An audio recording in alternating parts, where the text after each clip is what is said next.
നമസ്തേ.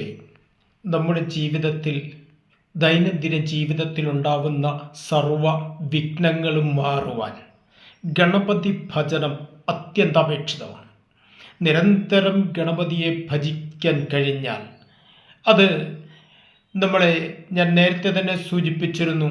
ഇങ്ങനെ മൃഗമുദ്ര പിടിച്ച് ഗണക ഋഷി നിജർ ഗായത്രി ചന്ദഹ ഗണപതിർ ദേവത എന്ന് ജപിച്ച് ഓം ഗം ഗണപതയേ നമ എന്ന് നിത്യേന 108 പ്രാവശ്യം വീതം ജപിക്കുന്ന അത്യന്താപേക്ഷിതമാണ്. അതുപോലെ തന്നെ പരമപ്രധാനമാണ് നമ്മുടെ വീട്ടിൽ ഒരു വർഷത്തിൽ ഒരിക്കലെങ്കിലും ലഘുവായി ഗണപതി ഹോമം നടത്തുന്നത്. എല്ലാ തടസ്സങ്ങളും മാറുവാൻ, ആ വീടിന് ശുദ്ധി ഉണ്ടാകുവാൻ അത്യന്താപേക്ഷിതമായ കർമ്മമാണ്.